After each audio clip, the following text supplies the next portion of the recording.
उद्धव ठाकरे राज ठाकरे एकत्र येण्याची जोरदार चर्चा सुरू झाली आहे. त्यातच संजय राऊतांचं असं एक विधान ज्यामुळे मविया तुटण्याची शक्यता आहे. काय आहे ते विधान? त्यामुळे खरंच मवियाचा प्रयोग संपणार का? उद्धव ठाकरे मवियातून बाहेर पडणार का? राज ठाकरे उद्धव ठाकरे एकत्र येणार का? चला सगळ्या प्रश्नांची उत्तरं समजून घेऊयात. पुढच्या काही दिवसामध्ये मविया तुटण्याची शक्यता वर्तवली जाते. ठाकरे मवियातून बाहेर पडणार असं बोललं जात आहे. हे समजून घ्यायला थोडं मागे जावं लागेल. मविया स्थापन झाल्यापासून मवियामध्ये समन्वय दिसत होता. लोकसभा निवडणुकीत तो समन्वय दिसला. मवियाला यश मिळालं आणि मवियामध्ये अहंकार दिसू लागला. लोकसभा निवडणुकीच्या निकालाच्या दिवसापासून मवियातील समन्वय हा कमी होताना दिसत होता. मवियामध्ये पहिली ठिणगी पडली ती विधानसभा निवडणुकाला जागा वाटपाच्या वेळेस. जागा वाटपाच्या वेळेस काँग्रेस आणि ठाकरे गटामध्ये एकमत होत नव्हतं. त्यामुळं दोघांमध्ये जागा वाटपाला उशीर झाला. दोघेही अधिकच्या जागा लढवायला मिळाव्यात यासाठी अडून बसले आणि जागा वाटप उशिरा झालं. दुसरी आणि सर्वात मोठी ठिणगी ती प्रचाराच्या वेळेस. महायुतीनं प्रचाराआधी लाडकी बहीण योजना आणली आणि त्या योजनेचा प्रचार जोरदार सुरू केला होता. लाडकी बहीण योजना कशी राज्यासाठी घातक आहे हे मवियातील सर्वच नेते जोरदार प्रचारामध्ये सांगत होते.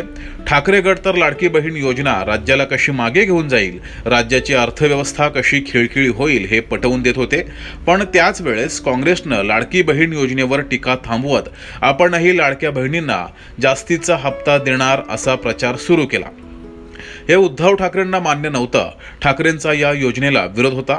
पण काँग्रेसच्या दबावामुळे ठाकरेंनाही प्रचारामध्ये आम्ही लाडक्या बहिणींना हप्ता देणार, त्यांच्या खात्यात पैसे देणार अशी घोषणा केली आणि मवियामध्ये ही ठिणगी पडली. कारण महायुती विरोधामध्ये जोरदार प्रचार सुरू होता. तोच मुद्दा काँग्रेसनं ठाकरेंकडून काढून घेतला. त्यानंतर महायुतीनं आमची संपूर्ण योजना ही मविया कॉपी करते असा जोरदार प्रचार सुरू केला. मग आता स्वतःही योजना का सुरू ठेवणार असं बोलून मवियाच्या प्रचारातील हवा काढून टाकली. त्यानंतर निकाल जो समोर आला तो सगळ्यांना माहिती आहे. मुळात काँग्रेस आणि उद्धव ठाकरे यांच्यात कमालीचा फरक आहे. बेसिकमध्येच हा फरक आहे. ठाकरे हिंदुत्ववादी आहेत तर काँग्रेस हिंदुत्वाच्या विरोधात. त्यामुळे सावरकर हिंदुत्वाच्या मुद्द्यावरून दोघांचीही गोची होतीये. आता लोकसभा विधानसभा निवडणुका पार पडल्यात. तोंडावर आहेत स्थानिक स्वराज्य निवडणुका आणि महानगरपालिका निवडणुका.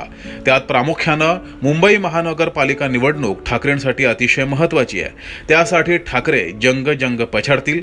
त्यातच राज ठाकरेंनी उद्धव ठाकरेंना पुन्हा टाळी दिली आहे आणि उद्धव ठाकरेंनीही सकारात्मक प्रतिसाद दिलाय. त्यामुळे या दोघांची युती होण्याची शक्यता अधिक आहे. हे दोघे एकत्र आले तर मवियाचं काय होणार हा प्रश्न आहे. मात्र 2019च्या लोकसभा निवडणुकीत राज ठाकरेंनी मवियाचा प्रचार केलाय. त्यामुळे मवियाला राज ठाकरेंचा काही प्रॉब्लेम असेल असं वाटत नाही. मुद्दा आहे संजय राऊत यांच्या विधानाचा. संजय राऊत हे म्हणजे उद्धव ठाकरेंना जे बोलता येत नाही ते संजय राऊतांना बोलायला सांगितलं जातं अशी चर्चा आहे. सध्या संजय राऊत शरद पवारांवर जोरदार हल्लाबोल करतायत.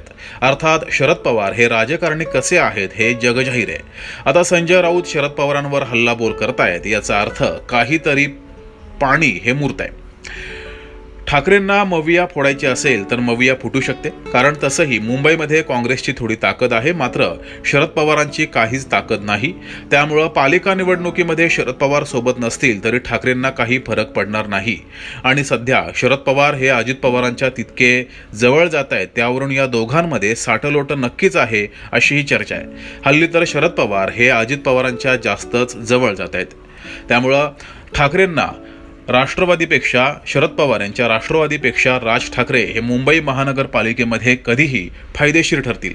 शेवटी काय ठाकरेंना मवियात जाऊन नुकसानच झालंय आणि सध्या आणि पुढे हिंदुत्व हा विषय राजकारणाच्या अधिक केंद्रस्थानी असणार आहे.